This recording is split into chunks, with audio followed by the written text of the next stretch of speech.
agora eu vou passar para o Luiz Fernando. Ele atualmente está na Coordenação Geral de Planejamento do Ministério da Saúde e é PO desde 2004. Olá, boa tarde. Primeiro agradecer a Secor, Eduardo, o convite para estar aqui. A Ângela, o Lordino, trabalha comigo, porque normalmente a oportunidade que a gente tem de discutir é só dentro da nossa sala, né? Então, conseguir passar para algumas outras pessoas mais eu acho gratificante. De começo, assim, eu já vou me desculpar, o professor Marcos falou de que a gente precisa ter um sentido corporativo, de criticar. Eu, infelizmente, eu nasci sem isso. Meu sentido corporativo é meio zero. Então, eu me sinto à vontade aqui para fazer crítica, porque eu acho que o nosso papel como servidor é esse mesmo. Nós somos muito bem pagos, não precisamos ficar pensando o que a nossa instituição vai pensar, o que os nossos chefes vão pensar. Bom, mas aí, também só em minha defesa, o meu sentido de autodefesa também é nulo. Então, nesse caso, eu costumo ter esse comportamento nas instituições que eu passo também. E aí, só como provocação, eu vou passar bem rápido, e de uma maneira assim, bem pragmática e cartesiana, tentando abordar isso aí, como melhorar as relações. E eu vou falar principalmente da área de planejamento, que é onde eu estou. Né? Pode passar, por favor. Primeiro, só abordar um pouquinho o contexto. Na minha visão, é uma visão pessoal, só que assim, é uma visão pessoal compartilhada com muitos colegas que talvez, né, em conversas particulares, a gente sabe que tem essa visão, mas às vezes numa apresentação, num contato institucional, não vai poder falar isso. Desestruturação total do Sistema Federal de Planejamento. Aí eu coloco alguns fatores. O primeiro, eu atribuo, um pouco pegando o que o Pedro Noblat falou, eu acho que tem muita discussão existencial sobre nossa carreira, mas o fato é que nós temos que entregar alguns documentos, isso está lá na Constituição, né? Então, nós temos que desenvolver tecnicamente alguns instrumentos, sendo que a área de planejamento basicamente é o PPA. Tem lá previsto também na nossa carreira o desenvolvimento, planejamento nacional, mas esse ainda não está abordado. Então, para ser bem pragmático, a gente precisa fazer um PPA o melhor possível. Dentro de todo esse contexto político, que a presidência não dá valor para planejamento, que atravessa, o Ministério do Planejamento tem seus problemas, mas o fato é que nós, como carreira, temos que preocupar em fazer um bom PPA. E aí eu vou discordar um pouco, porque assim, o PPA atual, o modelo atual é muito ruim, né? Não é assim, tem vários modelos, tem várias metodologias, tem vários, só que o atual não tem nenhuma. Então, fica difícil, como é que você vai, como papel de órgão central, que é orientar técnica e normativamente os órgãos setoriais, se você chega com um plano que ninguém consegue entregar uma metodologia, como é que ele foi construído, realmente fica difícil. E aí, eu não vou abordar muito assim a metodologia, mas isso é como eu enxergo. E aí, é natural o distanciamento do órgão central de setoriais quando você não tem o que passar. E aí o que acontece? Se a metodologia é ruim, e aí eu digo assim, o órgão setorial, e com esse afastamento do órgão central, o órgão setorial, quem está no setorial sabe, a área de planejamento precisa de um suporte para trabalhar com a área decisora. E, na verdade, a gente não tem. Quando você tem uma metodologia, eles precisam que você enquadre isso em alguma coisa. Hoje a gente não tem. Então, por exemplo, eu acho um retrocesso muito grande no PPA atual, que a gente fala novamente com o nosso agente de planejamento para fazer entregas, quando a gente já avançou, já tinha avançado em resultados, né, em falar em planejar por resultados. Então, assim, em alguma medida, para a nossa área, para analista de planejamento e orçamento, eu entendo que o rigor técnico, metodológico na área de planejamento é importante. É lógico que há o fator político, mas eu entendo que tem que ver sempre uma tensão entre o fator político e o fator técnico. É nosso papel como servidor. Isso, se fosse para simplesmente serem as decisões políticas, não precisava de carreira, né? Então, bem pago. E aí, então, só para provocar sobre esse modelo, é uma coisa, planejar por problemas é importante, né? E isso eu acho que é a visão que o PPA perdeu. É isso que eu falo, que ele é ruim por causa disso. Ele perdeu essa ideia de que você precisa planejar, identificar problemas e vai planejar para resolver problemas. saber qual é o problema importa, né? E pensando também no plano federal, saber qual é o seu problema, porque alguns problemas o rebatimento é lá no município, né? Então você não tem todas as ferramentas. Quando você for fazer o seu planejamento, você tem que conseguir delinear a sua atribuição para saber qual é o seu problema na esfera federal e conseguir colocar isso no plano. E aí a gente fala, o planejamento é constante, não tenho dúvida disso. Mas a formalização do plano é um momento em que alguns atores, ou certos atores, determinados atores, firmaram um compromisso. E isso é importante também, porque o que está na cabeça das pessoas ninguém sabe. Não adianta falar que o processo de planejamento é importante, porque importante também é o plano que foi formalizado. Que ali realmente está um acordo, que virou lei, e as pessoas conseguem pôr para frente. Vamos revisar todo ano? Vamos. Mas o plano tem que ter um valor, porque a gente não consegue firmar acordos, né, sem uma formalização, né, envolvendo todos os atores que o PTA envolve, para você ter um PPA. Então, assim, só para dar alguns exemplos ilustrativos de como eu enxergo um retrocesso, e apesar que o modelo anterior não era maravilha, tinha muitos avanços para serem feitos, mas essa foco em entrega é algo do tipo assim. Até comentei com o Ricardo aqui, acho que já foi embora. Eu gostaria de passar no concurso público. Aí tá, meu objetivo é passar no concurso público. Aí eu defino uma parte da minha estratégia é fazer o cursinho. Aí eu faço um plano e eu acompanho se eu paguei o cursinho, se eu fui na aula. Ninguém sabe se eu passei, se não passei, qual foi a minha nota. E a gente aceita esse planejamento assim. A gente não tem nenhuma técnica para dizer, não, esse plano precisa mostrar onde eu quero chegar. Esse plano precisa ter resultados. Nosso plano não tem nada disso. Na saúde, a gente está lá, você fica doido, acompanhando 200 metas, vai falar que entregou 1.000 UBS ou 1.002 UBS. E aí? Qual que é a diferença? Se eu entreguei 1.000 ou 1.002 UBS, é prestação de conta. Isso não é planejamento. E outra, na atenção básica, não é o governo federal que resolve o problema. Ele tem um problema de repassar, financiar. E isso eu não enxergo em plano nenhum. Eu estou 25 anos para regulamentar o que o SUS prevê e o nosso plano não apresenta nada. Então, que plano é esse?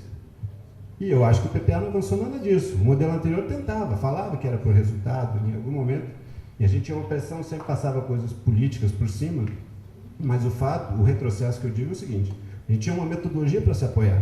Nas discussões técnicas, e eu passei por isso, tinha os setoriais, tinham que ir na SPI, e a gente ia lá, objetivo, meta, fazia o modelo lógico, programa, e o que não tinha tanta força política, a gente conseguia filtrar. Hoje não existe. Se alguém chegar lá na Coordenação Geral de Planejamento, falar que quer uma meta no PPA, que ele vai fazer um seminário, ele vai fazer. Ele vai entrar como meta. Você não tem ferramenta nenhuma para falar que ele vai. Não, Fulano, não entra na metodologia. Que metodologia? Não tem metodologia. Então, quando você fala assim, de melhorar relações setoriais, eu acho que o órgão central de planejamento, primeiro, tem que ter uma bagagem do que ele vai passar. Daquele lá previsto na 10.180, de orientação técnica, ele precisa aprimorar isso. Né? E aí é uma coisa que eu acho que eu já tive na SPI, passei 4 anos lá, depois passei para já é o segundo setorial que eu estou, que eu acho que às vezes quem está na SPI não tem a dimensão do papel que ela tem no órgão central, o apoio que ela precisa dar para as áreas de planejamento. E muitas vezes ela passa inclusive por cima. Ela tem uma estratégia de ir lá direto na área setorial. E aí a gente fica vendido. Às vezes você sabe de acordo o que fez. Lá, não, combinei com o secretário, beleza. Você sabia que tem um setorial aqui? Tem telefone, tem CPF. Então, assim, são tipos de estratégia que, se você for pensar em sistema de planejamento, pode passar. Bom, aí é só uma questão de que esse modelo, no meu modo de ver, ele supervaloriza a concepção política de planejamento, que é evidente que tem, todo mundo estuda planejamento sabe que tem, mas ele desvaloriza de forma assim, evidente a incorporação das dimensões técnicas, metodológica e normativa. E aí eu acho que o nosso papel como carreira é forçar essa tensão, né? Se for só para ter decisão técnica, não precisa da gente. E aí talvez esse seja um sentido corporativista, pensar, pô, a gente precisa existir para um motivo, né? E aí é um pouco de ambiente, todo mundo já passou, eu não vou falar por isso, mas que realmente com 40 ministérios e essa pulverização toda é difícil a coordenação. Pode passar, por favor.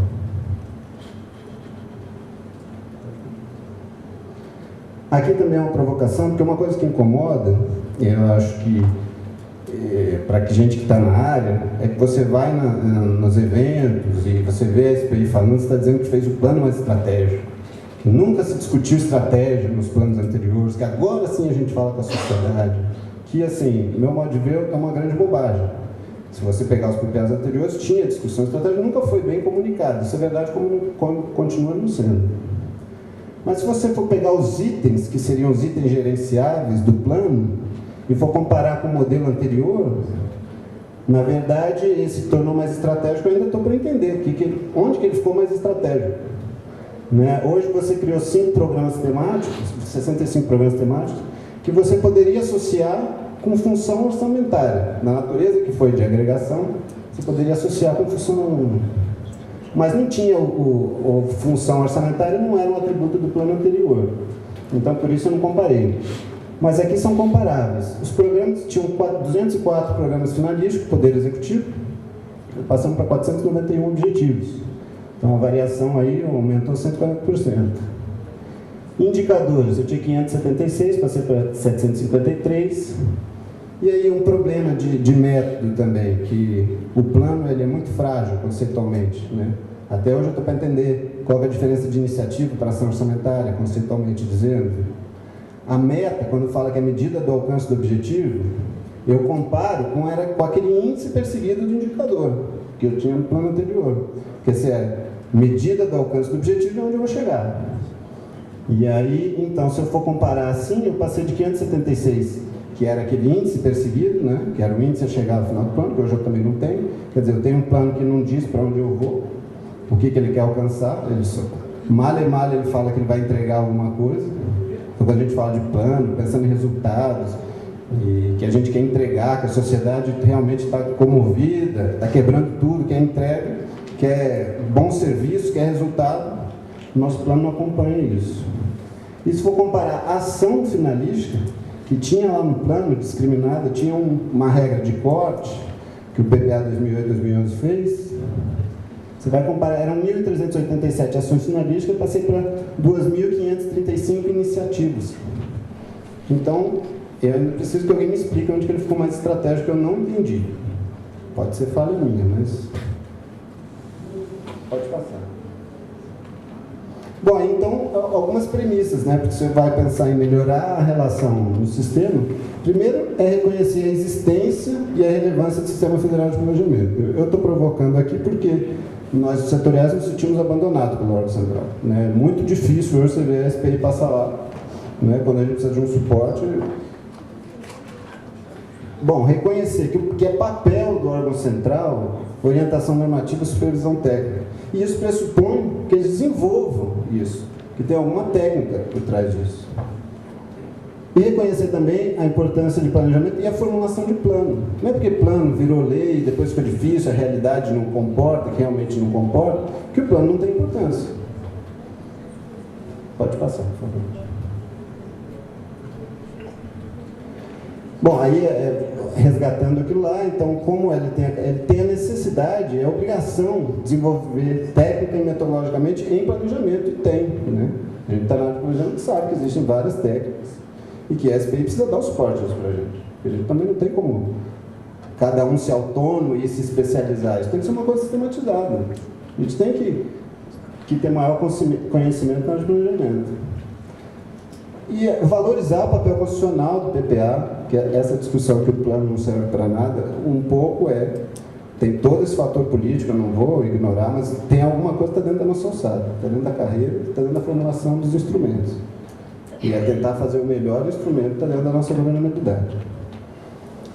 E reconhecer a importância de integração entre plano, orçamento e gestão, porque ele só vai ser valorizado É aquela coisa, se um plano na prateleira não vale nada. Ele só vai ser valorizado quando a gente conseguir estabelecer essa ligação que realmente veio num ciclo, e que foi previsto, foi negociado, foi para o Congresso, e a política pública realmente está sendo lá obedecida.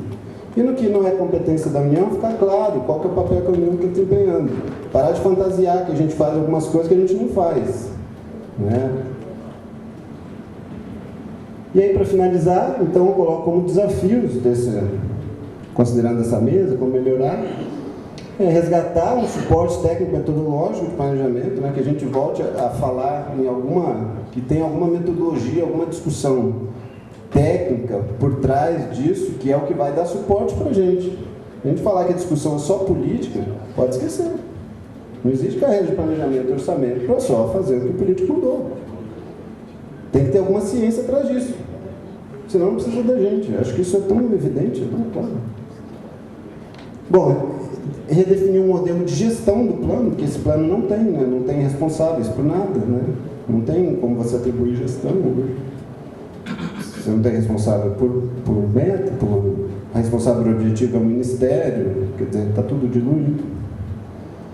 Racionalizar o ciclo de gestão e qualificar demandas, aí está associado com todo esse desenvolvimento, né? Saber as demandas que são feitas, para que vai usar, quem vai usar, né? Dentro de qual ciclo de decisão ou de prestação de conta ela está.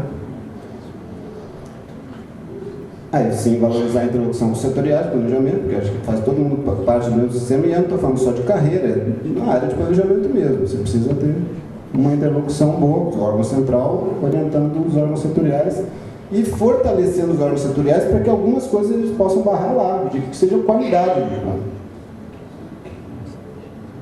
E por fim, aí são algumas visões que eu imagino que tenha que avançar, e aí falando de planejamento de forma mais abrangente, avançar na verdade territorial e recuperar aquilo que a CMA por um breve período foi, mas talvez não seja CMA, no outro formato, mas que é a pré-avaliação do projeto, né? Que isso eu acho que é uma atribuição inafastável da gente. Se você está dizendo que quer qualificar investimentos, se eventualmente for montar uma carteira de projeto e fazer cenários, projeções, pensar em planejamento, é óbvio, você tem que analisar o projeto. Não dá para ser hoje que você pede custo total, data de início, data de término, e ele entra no orçamento. Né? Para depois de 2 anos do PAC falar assim, poxa, os projetos estão ruins. Coisa que a CMA já falava lá em 2007. Já sabia que os projetos eram ruins. Eles ficavam lá mais de 1 ano para arrumar. Mas aí o que acontece? O tempo político não consegue esperar. Mas nós, o papel da associação, o papel da nossa carreira é brigar para que isso funcione. Desculpa, gente, as provocações, mas é isso. Obrigado.